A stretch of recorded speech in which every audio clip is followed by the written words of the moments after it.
I mean, I'm guessing when you started out, there's a lot of mistakes made, a lot of failures, a lot of problems. What were some of the big lessons that you learned, like especially in those first few years when you were starting the journey off?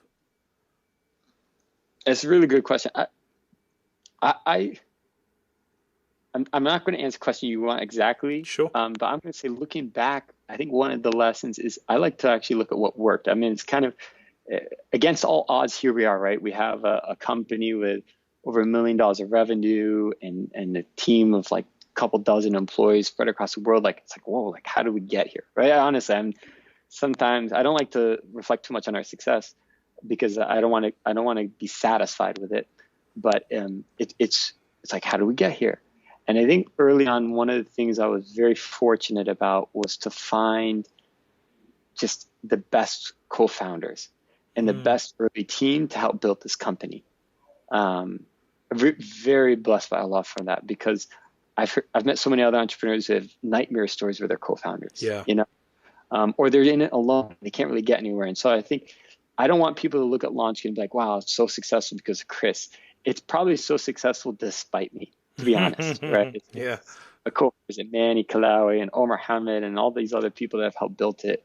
And so I think that's something we got right early on. We're very fortunate about. Um, the stuff we struggled with, I can't say, I'm hesitant to say it was like a bad thing. So for example, um, we had no money and I told you I couldn't raise any money for VCs. And so we ended up doing is hiring some developers from Pakistan. Um, Now we actually use some new developers from Pakistan, so it's not always a bad thing. But at that time, the people we selected were not probably the best. And what was supposed to be a 3-month build turned out to be an 18-month build. Mm, It's very frustrating. Like you just want to get your idea off the ground and you're having to wait a year and a half. yeah.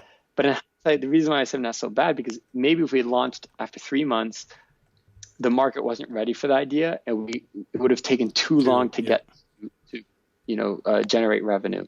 So, you never say like, hey, the hadith, what low is from the shaitan. Like, oh, if only like, I don't like to think about that much, but then if you want to go into stories about troubles we face,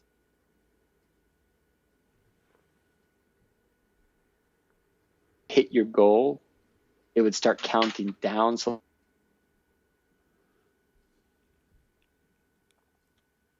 numbers. Um, Sorry, Chris, can you just repeat that last part you were just saying because it just got cut off slightly? yeah. So I was saying, we had these bugs where like, if you hit your goal, like 15,000 pounds or $15,000, every dollar or pound after that would start counting down for some reason. So instead of $15,100, it'd Right. say 14,000. There's Oh like all man. these crazy bugs. Yeah, we had one weekend where we couldn't even process donations on the website. We had one campaign that was all or nothing, and when it tipped, it charged people multiple times, up to 8 times. So like if you'd Whoa. given a $500 donation, we may have charged your credit card $4,000, right? Like, Ouch. Okay. yeah, Yeah. we had some serious bugs early on, but subhanallah, you survive them.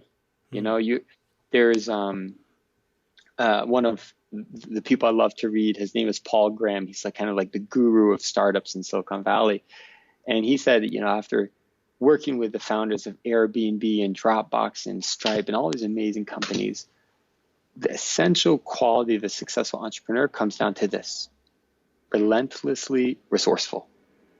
Relentlessly resourceful. It means you're going to figure out whatever you need to do to achieve your goal. Mm. Whatever it takes, like you're going to get it done. And I think that's really important. In our team, we just call it grit. Like we're from Hmm. Detroit. It's kind of a gritty place. Yeah. We're like, yeah, you got to have a lot of grit to be an entrepreneur, to be part of LaunchGood. It's tough sometimes. Hmm.